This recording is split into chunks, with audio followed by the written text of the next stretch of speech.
इन दिनों sudden cardiac arrest के मामले फिर से बढ़ने लगे हैं। हाल ही में हैदराबाद में बैडमिंटन खेलते हुए 25 साल के एक युवक की मौत हो गई। ऐसा क्या हो रहा है कि बिना किसी संकेत या सिम्टम्स के लोगों को सीधे हार्ट अटैक या कार्डियक अरेस्ट हो रहे हैं? जानकारों का मानना है कि हार्ट में कोई भी गड़बड़ हो, दिल पहले से कुछ इशारे जरूर देता है। दिक्कत यह है कि हम अक्सर उन्हें नजरअंदाज कर देते हैं।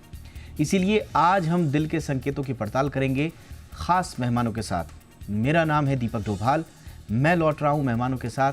आप देखिए ये रिपोर्ट।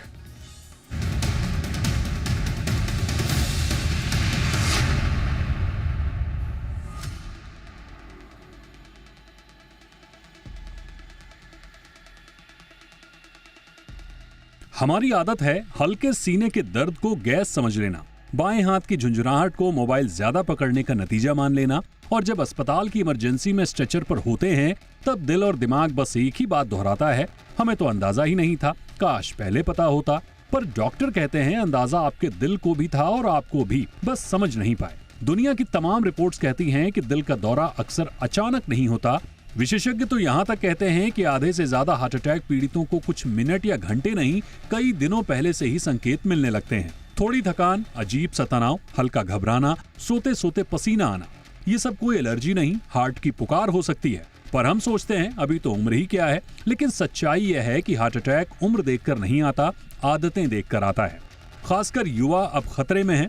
वो युवा जो फिटनेस ऐप में स्टेप्स गिनते हैं लेकिन नींद पूरी नहीं करते, जो कॉफी से दिन शुरू करते हैं और स्क्रीन के सामने ही रात ढलती है। रिपोर्ट बताती है कि भारत में 50% से ज्यादा हार्ट अटैक अब 40 से कम उम्र वालों में देखे जा रहे हैं। अब सवाल यह है कि आखिर करना क्या चाहिए? इसके लिए आपको अपने शरीर के कुछ नंबर सही से मालूम होने चाहिए। ये हैं ब्लड प्रेशर, कोलेस्ट्रॉल, शुगर, नींद के घंटे, काम के घंटे, एक्सरसाइज के घंटे, शराब और सिगरेट की मात्रा और BMI।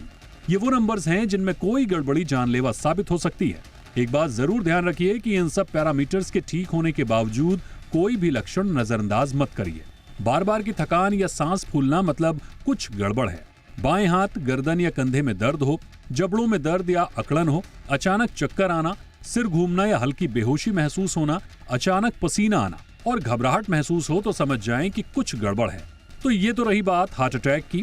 इन दिनों अक्सर लोग खेलते कूदते भी दिल की जिस जानलेवा दिक्कत की चपेट में आ रहे हैं उसे कार्डियक अरेस्ट कहते हैं। कार्डियक अरेस्ट अचानक हृदय की धड़कन रुकने की स्थिति है जो हार्ट अटैक से अलग होती है। इसके कुछ लक्षण तो हार्ट अटैक जैसे ही हैं, लेकिन अगर अक्सर दिल की धड़कनें असमान हो, एक्सरसाइज या खेल के दौरान असामान्य थकान हो, पेट या जबड़े में दर्द, ऐसी कोई भी समस्या हो तो फिट होने के बावजूद डॉक्टर से चेकअप जरूर करवाएं। कुल मिलाकर चेकअप करवाइए, पर खुद से झूठ मत बोलिए।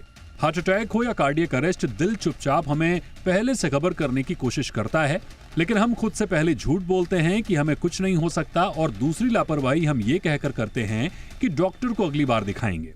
पर कल कभी नहीं आता और दिल इशारे कर करके इतना थक जाता है कि वो धड़कना ही बंद कर देता है। ब्यूरो रिपोर्ट, जी मीडिया। डॉक्टर राकेश यादव हमारे साथ जुड़ चुके हैं, प्रोफेसर हैं कार्डियोलॉजी, एम्स दिल्ली में। बहुत बहुत स्वागत है डॉक्टर यादव आपका हमारे शो पे। डॉक्टर गौरव चौधरी हमारे साथ हैं, प्रोफेसर कार्डियोलॉजी, KGMU लखनऊ। बहुत बहुत स्वागत है डॉक्टर चौधरी आपका हमारे शो पे। और हमारे साथ हैं डॉक्टर अनुराग मेहरोत्रा, जाने माने कार्डियोलॉजिस्ट हैं। बहुत बहुत स्वागत है डॉक्टर मेहरोत्रा आपका भी। डॉक्टर यादव, चर्चा की शुरुआत सर आपसे ही कर रहा हूँ, और हम बहुत सारे एपिसोड्स, इंसिडेंट्स आजकल देख रहे हैं सडन कार्डियक अरेस्ट के। इनफैक्ट बीते कुछ समय से हार्ट अटैक और कार्डियक अरेस्ट के बीच के फ़र्क को थोड़ा थोड़ा समझना शुरू कर चुके हैं लोग। बट अभी भी सबसे बड़ी मत ये है सर कि हार्ट अटैक के तो चलिए लक्षण लोगों को समझ में आते हैं, लेफ़्ट साइड में पेन हो रहा है, जबड़े में पेन हो रहा है, सांस लेने में दिक्कत हो रही है। बट अभी भी ये समझ में नहीं आता कि कार्डियक अरेस्ट जो एकदम खेलते खेलते, जिम करते करते, भागते भागते सडनली आ जाता है, उसके भी क्या कोई लक्षण होते हैं सर? तो ये थोड़ा सा समझाइए सर हमारे दर्शकों को। देखिए, बहुत आपने अच्छा प्रश्न किया है कि कार्डियक अरेस्ट, जो हम सडन कार्डियक डेथ कहते हैं जिसको, और एक हार्ट अटैक कहते हैं। हार्ट अटैक मोटे मोटे शब्द कि आपकी आर्टरी में ब्लड क्लॉट हुआ और आपको मायोकार्डियल इन्फेक्शन हो गया। तो ये तो ब्लड क्लॉट होता है, हार्ट अटैक होता है, हार्ट की मसल डैमेज होती है। ये भी मान लीजिए कि इसमें भी 10 से 15% लोग सडन डेथ होती है, क्योंकि जैसे ही चेस्ट पेन शुरू हुआ उनको हार्ट की एक एरिथमिया होती है, इसको वेंट्रिकल फिब्रिलेशन कहते हैं, वो सडनली हुआ और पेशेंट कोलैप्स कर गया। बट ये जो आपको ज्यादातर जो आप वीडियो दिखा रहे हैं, ये और कारणों से होता है। उनमें से बहुत कारण होता है जिसको हम लोग चैनलोपैथी कहते हैं, बड़ा इंपॉर्टेंट वो कारण है, जिसमें ईसीजीज में कुछ ऐसे डिफेक्ट पाए जाते हैं, हार्ट के अंदर चैनल्स में बहुत डिफेक्ट पाए जाते हैं कि सडन, जिसको वेंट्रिकल फिब्रिलेशन कहते हैं, वो हो जाता है और पेशेंट सडन डेथ हो जाती है। कुछ हमारे स्ट्रक्चरल हार्ट डिजीज होती है, जैसे इसको हम हाइपरट्रॉफिक कार्डियोमायोपैथी कहते हैं, तो उसमें हार्ट की मसल मोटी हो जाती है और उनमें भी कैटेगराइजेशन है। अगर आपको ऐसा है तो आपकी फैमिली में सडन कार्डियक डेथ की हिस्ट्री है, आप पहले कभी बेहोश हो चुके हैं, तो इसको इग्नोर मत कीजिए। इनमें भी ज्यादातर लोगों में कहीं ना कहीं एक इनडायरेक्ट इंडिकेशन होता है कि आप sudden heart attack, sudden cardiac death के प्रोन हैं। उसमें हम हमेशा 2-3 चीज कहते हैं। अगर आपके फैमिली में कोई यंग आदमी की सडन डेथ हुई हो तो ये मत मानिए कि अरे कुछ हो गया होगा। अगर आपके फैमिली में किसी यंग आदमी की सडन डेथ हुई हो तो अपनी फैमिली स्क्रीनिंग जरूर कराएं। इनमें भी कभी कभी ऐसा होता है कि थोड़ी बहुत सांस फूलने लगती है, वो पेशेंट को कहता है कि अब पहले तो ठीक था, मैं चलने फिरने में सांस फूल रही है। इसका मतलब है कि उन पेशेंट्स में हार्ट की मसल में खराबी आ रही है, या तो वो मोटी हो गई है, या उसमें ऑब्स्ट्रक्शन हो गया, या वो फंक्शन वीक हो गया है। बहुत बार हम लोगों ने देखा जो वॉल्वुलर हार्ट डिजीज के पेशेंट होते हैं, जिनका वॉल खराब होता है, ज्यादातर वॉल नैरो हो जाता है, वो अपने सिम्टम इग्नोर करते रहते हैं, सडनली बहुत इंटेंस एक्सरसाइज कर ली, वो भी एक सडन कार्डियक डेथ के प्रोन होते हैं। तो एक और इंपॉर्टेंट कारण हम लोग मानते हैं जो इस सब चीजों का, कि हार्ट की मसल्स में से हम कंप्लीट ओल्ड एज में आप इग्नोर कर रहे हैं, आपको कभी कभी चक्कर आ रहे हैं, आपकी आंखों के सामने ब्लैकआउट हो रहा है और आपकी पल्स रेट 40 चल रही है, आप कह रहे हैं कोई बात नहीं है, ठीक है, हमारी पल्स रेट 40, कोई ऐसी बात नहीं है। तो हार्ट ब्लॉकेज के कारण भी आदमी कभी कभी कोलैप्स कर जाता है। तो ये सारी की सारी चीजें हैं। और मैं आपको एक सबसे और चीज बताऊं जो हम लोग अक्सर देख रहे हैं, आजकल कभी कभी कहा जाता है कि ज्यादातर मरीज ब्लड प्रेशर अंडर ट्रीटेड है, बट हम लोगों ने बहुत बार देखा है कि वो गिरे बेहोश हो गए क्योंकि उनका इतना ब्लड प्रेशर की दवाएं खा रहे हैं और नापते घर में है नहीं, पसीना आया है, आपको लूज मोशन हो गया है, आपका ब्लड प्रेशर सडन कम हो गया है, आप गिरे, चोट लगी, बेहोश हुए, मर गए। तो ये बिल्कुल आपने सही कहा कि मैं ऐसा नहीं मानता कि इन जो भी ये सडन कार्डियक डेथ हो रही है और जो हार्ट अटैक के कारण नहीं हो रही है, उसके पीछे तमाम कारण है, हम लोग एक लिस्ट ऑफ कारण बताते हैं, बट ज्यादातर लोगों को ये रिस्क फैक्टर जो मैंने अभी बताया है, अगर वो हर आदमी इसके प्रति कॉशियस है तो आप तुरंत अपने फैमिली का स्क्रीनिंग करा सकते हैं। उसमें बहुत सारी चीजें, प्रोफाइलेक्टिक दवाओं से फायदा होता है, कुछ मशीनें हम लगा देते हैं, उससे भी प्रिवेंट सडन कार्डियक डेथ होती है। तो ये मान लीजिए कि बिल्कुल सर, मैं इलाज और प्रिवेंशन पर जरूर आऊंगा, लेकिन आपने कुछ बहुत इंपॉर्टेंट बातें बताई और जो जैसा मैंने बताया कि जागरूकता इन दिनों काफ़ी हुई है और जिस तरह से कोविड के बाद जिस तरह से हमने इस तरह के वीडियोस बड़े दिल दहला देने वाले होते हैं, उसके बाद लोगों में बातचीत भी हुई है और थोड़ा जागरूकता भी आई है। डॉक्टर चौधरी, आपके पास आ रहा हूँ सर। जैसा सर ने बताया, बड़े इंपॉर्टेंट चीज़ें, पहले बेहोश हो चुके हों, यंग सडन डेथ अगर फैमिली में हुई हो, चक्कर आ रहे हैं, ब्लैकआउट हुए हों, या ब्लड प्रेशर आपका अनट्रीटेड है। अब ये वो चीज़ें हैं जिसको तो मैं मानता हूँ कि 99% of the people they tend to ignore it, है ना। और ये यंग सडन डेथ्स के तो मामले हमने देखे हैं, एक के बाद एक डेथ अगर हो गई तो फिर लोग इसे पता नहीं क्या वो परिवार के श्राप से और इन सब चीज़ों से जोड़कर देखने लगते हैं। लेकिन कितनी इंपॉर्टेंट बात बोली सर ने, अगर फैमिली हिस्ट्री है सडन डेथ की तो उसको इग्नोर मत कीजिए, अपना भी चेकअप कराइए। आजकल जो सर ये यंग सडन डेथ हो रही हैं डॉक्टर चौधरी जी, क्या क्या लोग लापरवाहियां कर रहे हैं सर? देखिए, जो डॉक्टर राकेश यादव सर ने बताया बहुत ही इम्पोर्टेंट चीजें हैं। जो आजकल यंग लोगों में ये सडन कार्डियक डेथ की रेट्स बढ़ रही हैं, तो इसका सब में मूल कारण ये है कि यंग लोग जो हैं वो सारा अपना स्ट्रेस बढ़ा हुआ है, स्मोकिंग का बहुत ज्यादा बढ़ गया है चलन, और नींद की कमी हो गई है, 7-8 घंटे कोई नहीं सो रहा है, मेनली मोबाइल का एडिक्शन है, जो आपके स्ट्रेसेस हैं।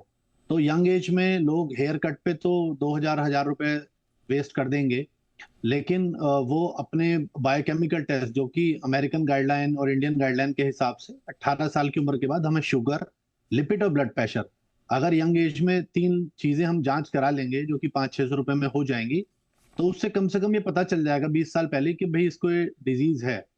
और हार्ट अटैक और जो हम कार्डियक अरेस्ट के बीच का कोई कंफ्यूजन नहीं होना चाहिए। हार्ट अटैक एक पहली स्टेज है और कार्डियक अरेस्ट लास्ट स्टेज है, ये एक ही चीज है।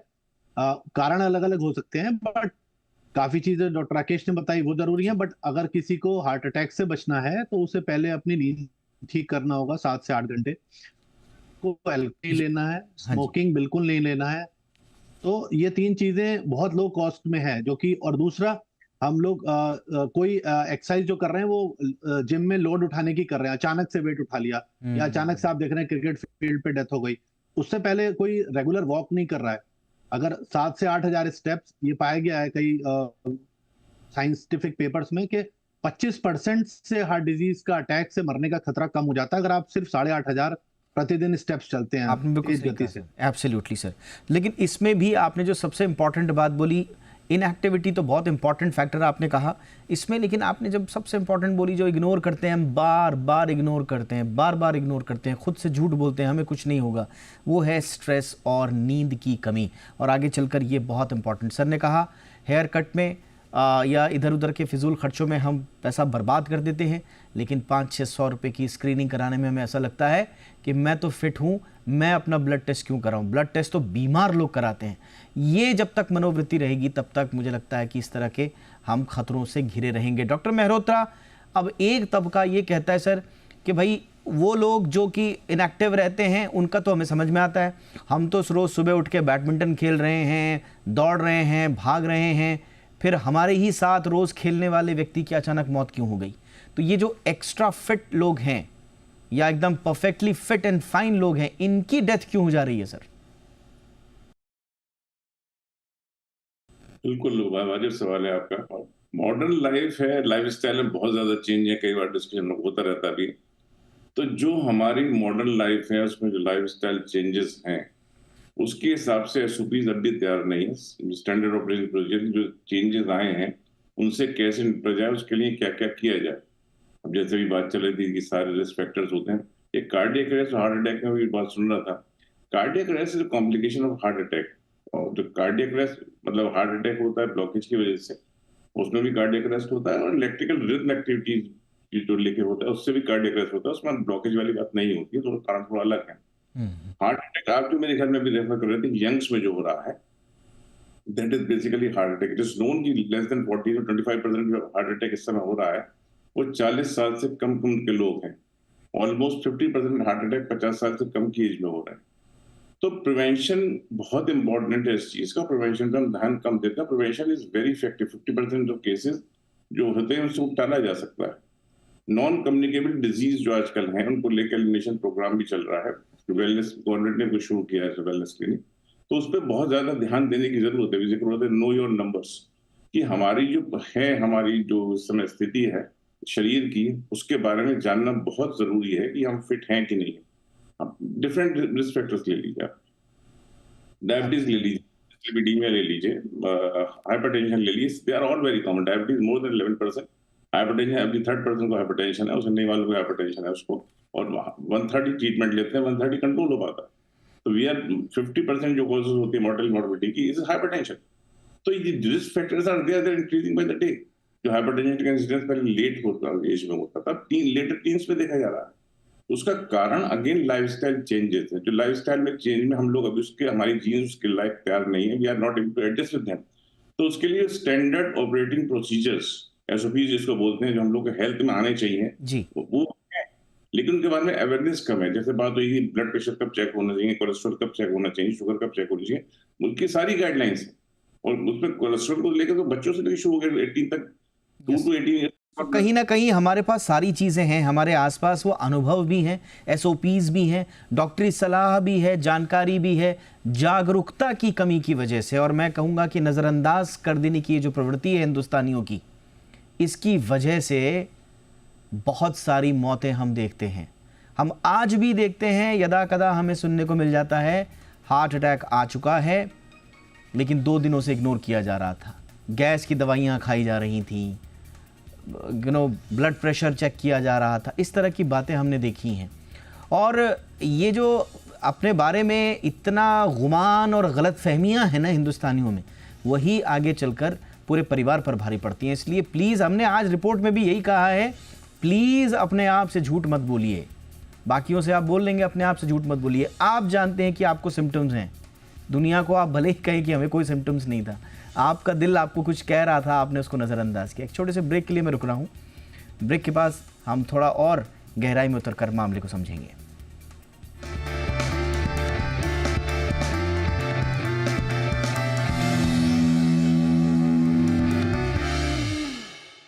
ब्रेक के बाद आपका स्वागत है। आइए आगे बढ़ते हैं। डॉक्टर राकेश यादव भी हमारे साथ हैं। डॉक्टर यादव सर, थोड़ा ये बताइए कि वो कौन कौन से टेस्ट हो सकते हैं सर, जिनसे हम कम से कम शुरुआती दौर में अपने हार्ट हेल्थ के बारे में पता कर लें। मैं हार्ट अटैक के मसले पर ज़्यादा बात इसलिए तवज्जो नहीं दे रहा हूं सर, क्योंकि उसके बारे में मोटा मोटा लोगों को अब पता चल गया है कि अगर आपका लिपिड प्रोफाइल ख़राब है या कोई सिम्टम्स हैं, क्योंकि कार्डियक अरेस्ट सर ऐसी चीज़ हो गई है कि जो सडनली आ रही है और पता भी नहीं चल रहा है, इसलिए उसकी स्क्रीनिंग से जुड़े हुए कोई टेस्ट हो सकते हैं क्या सर? बिल्कुल है, मैंने आपको बार बार बताया। मैं ये कहता हूँ जो सडन कार्डियक डेथ का 70% कारण कोरोनरी आर्टरी डिजीज है, जो हम बात ही नहीं करेंगे। वो तो सबके ये तमाम बार हम कहते हैं, पर जो यंग लोग डाई हो रहे हैं वो कोरोनरी आर्टरी डिजीज, उसमें कम चांस है। उसमें जो हम कहते हैं ना कि आपके कुछ जेनेटिक ऐसे आपके हार्ट के अंदर खराबी है जो आपको सडन डेथ के लिए प्रोन करता है। तो यंग एज में हमने आपको हमेशा बताया, अगर ऐसे चीजें हैं जो मैं बताया, आपकी फैमिली हिस्ट्री बहुत स्ट्रांग है कि आपकी फैमिली में यंग लोग कोई मर गए, आपके कोई सगे भाई या सगी बहन कोई यंग सडनली डाई हुआ है। दूसरा, आपके हिस्ट्री कि आप भी कभी बेहोश होकर गिरे हैं और लकली आप उस बार रिवाइव हो गए, बट हो सकता अगली बार ना हो। तीसरा, अगर आपको लगता कि आपको अभी सांस फूल रही है, बहुत इग्नोर करते हैं कि अरे अब हम ठीक कर लेंगे। मैं आपको एक बहुत छोटा सा किस्सा बताऊंगा। एक बहुत पढ़े लिखे आदमी का 16 साल का लड़का बेहोश हो गया स्कूल में। जब लेके आए तो यूको में हाइपरट्रॉफिक कार्डियोमायोपैथी थी। उनके एक बच्चा ऑलरेडी सडन कार्डियक डेथ से मर चुका था। हमने उसको एडवाइस किया कि उसको एक मशीन लगा लीजिए, प्लीज लगा लीजिए। उन लोगों के फैमिली ने नहीं माना, कहने डॉक्टर साहब हम आयुर्वेद करके, और वो कहा डॉक्टर साहब हम तो जिम करके अपने को ठीक करेंगे। और बिलीव करो, जिम किया और जिम में उसकी भी डेथ हो। तो ये इग्नोरेंस है। अगर आपको डॉक्टर समझा रहा है कि आप high risk of sudden cardiac death है बिकॉज आपके हार्ट में एक लॉन्ग क्यूटी सिंड्रोम है, आपके हार्ट में शॉर्ट क्यूटी सिंड्रोम है, मैं शब्दों को बता रहा हूं, आपकी हाइपरट्रॉफिक कार्डियोमायोपैथी है, आपको एआरवीसी है, अगर डॉक्टर बता रहा है आपको ब्रुगाडा सिंड्रोम है, तो डॉक्टर बता रहा है तो वो बेवकूफ डॉक्टर नहीं है। ये लोग higher risk of sudden cardiac death रहते हैं जी। तो ये इंपॉर्टेंट चीज है कि जो यंग लोगों में सडन कार्डियक डेथ हो रही है उसमें कोरोनरी आर्टरी डिजीज का रोल कम है, ये सब चीजों का रोल ज्यादा है। तो ऐसे लोग जिनकी फैमिली में ऐसा, और बिल्कुल ये सच है कि अगर आप लाइफस्टाइल खराब करेंगे तो आपको हार्ट अटैक होने की संभावना ज्यादा होगी। ये हार्ट अटैक होने की संभावना सर, यानी कि इग्नोरेंस, ये सारी इग्नोरेंस बिल्कुल यंग एज में हो रही है, इसको इग्नोर बिल्कुल ना करें। एब्सोल्युटली। डॉक्टर चौधरी, अब आर्ग्यूमेंट एक ही आता है साहब कि भाई सिम्टम्स तो हर किसी के हैं। हम जब ये रिपोर्ट तैयार कर रहे थे तो रिपोर्ट करने के दौरान हमारे आसपास जितने लोग थे, आप यकीन मानिए हर कोई ये मुझसे कह रहा था, अरे हमें भी तो ये है, आज से नहीं है, बहुत सालों से है। लेफ्ट साइड में पेन रहता है, नेक की तरफ जो है थोड़ी अकड़न रहती है, जबड़े में अकड़न रहती है, दिल में भी कभी कभी वो बटरफ्लाई वाली पैल्पिटेशंस होने लगती हैं। तो ऐसा लगता है कि ये सिम्टम्स भी लगभग हर किसी को ही आ रहे हैं। तो क्या हर किसी को घबराने की आवश्यकता है सर? देखिए, जो आपने कहा बहुत ही इंपॉर्टेंट बात बताई है कि सिम्टम सांस फूलना नॉर्मल आदमी को एक्सरसाइज के बाद भी हो सकता है, किसी को डिजीज हो सकती है कि हार्ट की पंपिंग की प्रॉब्लम भी हो सकती है। लेकिन मैं फिर से वही चीज दोहराना चाहूंगा कि आज की तारीख में आप एक मूवी में फैमिली के साथ मूवी देखने आते हैं किसी कॉम्प्लेक्स में, तो 2-3 thousand का खर्चा हर आदमी करता है, और वहां आपको ऐड देखने को मिलते हैं तंबाकू के, सिगरेट के, ठीक है, वो सब लोग एक्सेप्ट करते हैं। तो इसमें दो चीज होनी पड़ेगी कि एक तो सेलिब्रिटी को, जो कि इसी कंट्री में बने हैं, $1 billion कमाए हैं, उनको फ्री ऑफ कॉस्ट कैंपेन करना चाहिए, बताना चाहिए, क्योंकि डॉक्टर से ज्यादा लोग सेलिब्रिटी की सुनते हैं। तो एटलीस्ट ये अवेयरनेस क्रिएट करें कि भाई कार्डियक चेकअप अपना कराइए, एक मिनिमम फीस में ओपीडी में जाके, अगर कोई कंप्लेन हो रही है तो हमें उसको देखना चाहिए। दूसरा, सेकेंडली, एक प्रिवेंशन कार्डियोलॉजी। भाई डिजीज होने के बाद तो लास्ट स्टेज हो जाती है कई बार। अगर हम लोग ऐसी पॉलिसी बनाएं कि 12th क्लास का सर्टिफिकेट बोर्ड का तभी मिलेगा जब उसका, जैसे आधार कार्ड जरूरी हो गया आजकल, जब उसकी ब्लड शुगर की जांच हो जब उसकी ईसीजी की जांच हो, जब उसका ब्लड प्रेशर हो, वो उसमें मेंशन होना चाहिए। जी। इस तरह की प्रिवेंटिव पॉलिसीज हम लोगों को बनानी चाहिए। एब्सोल्यूट। और ये इससे हम 20-30 साल बिल्कुल मिल जाएंगे ये यानी कि prevention करने। वो तमाम खिड़कियां जहां से लोग इन्फ्लुएंस हो रहे हैं, उन खिड़कियों की भी जवाबदेही जिम्मेदारियां तय करने का वक्त आ चुका है।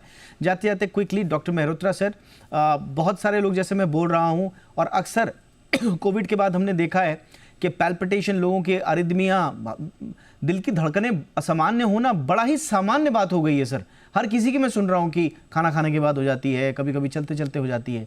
तो ये नॉर्मल है सर, इसको और थॉरो चेकअप की आवश्यकता? अब जो बात अभी चल रही थी उसको आगे बढ़ाते हैं। जी। Prevention, health screening is important. Year health checkup होना चाहिए, जो फिजिशियन के पास जाके अपने आप को दिखाना चाहिए। इसलिए नहीं कोई बीमारी है, जैसे सब ठीक है कि नहीं, उसमें जो जो पैरामीटर्स वो बताते हैं वो आपको कराना चाहिए। तो वंस हेल्थ स्क्रीनिंग दिया तो आपको थोड़ा हद तक श्योर हो जाता है कि आप ठीक हैं। यस। अगर कहीं परेशानी होती है वो अपने आप गाइड करते हैं, आप ये कराइए। और कोई भी असामान्य लक्षण जो नॉर्मली आपके नहीं होता है वो आपको हो रहा है, तो आपको बिल्कुल ध्यान देना चाहिए, इग्नोर नहीं करना चाहिए। जो एस्केपिज्म की टेंडेंसी होती है, मुझे हो नहीं सकता, ये इंडाइजेशन हो गया है, या ये कोई एक्सरसाइज कर ली होगी, उल्टे लेटे, ये गलत चीज है। अगर आपको कोई भी असामान्य लक्षण हो रहा है जी। तो you will have to consult your doctor. अगर आप जितने अलर्ट विजिल रहेंगे उतनी आपकी हेल्थ ठीक रहेगी। अलर्टनेस और विजिलेंस होना जरूरी है, अपनी नॉलेज को अपने ऊपर लागू करना जरूरी है। हेल्थ स्क्रीनिंग, रेगुलर फिजिकल्स बहुत इंपॉर्टेंट है। एक सिंपल क्वेश्चन होता है, जैसे सारी बात चल रही थी अभी, कि आपकी एज कितनी है, आपकी फैमिली में किसी को परेशानी है कि नहीं है, आपका जेंडर क्या है, आपको शुगर है, ब्लड प्रेशर है, आपका कोलेस्ट्रॉल है। ये बहुत छोटे से टेस्ट और एक क्वेश्चन में सारी चीजें, आपका रिस्क असेसमेंट हो जाएगा। यानी कि दिल से जुड़ा हुआ पेचीदा से पेचीदा मसले का हल और उत्तर बड़ा सामान्य और बड़ा सिंपल और बेसिक है, और वो है मिनिमम नो योर नंबर्स। और कोई भी असामान्य चीज हो रही है तो उसको रिपोर्ट जरूर कीजिए, डॉक्टर को दिखा दीजिए। कितना समय लगता है डॉक्टर के पास जाने में, लेकिन ये आपकी जिंदगी का और मौत का सवाल भी हो सकता है। बहुत बहुत धन्यवाद आप तीनों का, आपने वक्त निकाला। Doctor Rakesh Yadav, thank you so much sir for your time. Doctor Gaurav Chaudhary, thank you so much sir. Doctor Anurag Mehrotra sir, thank you so much sir for your time. Show में इतना ही, अपना ख्याल रखिए, नमस्कार।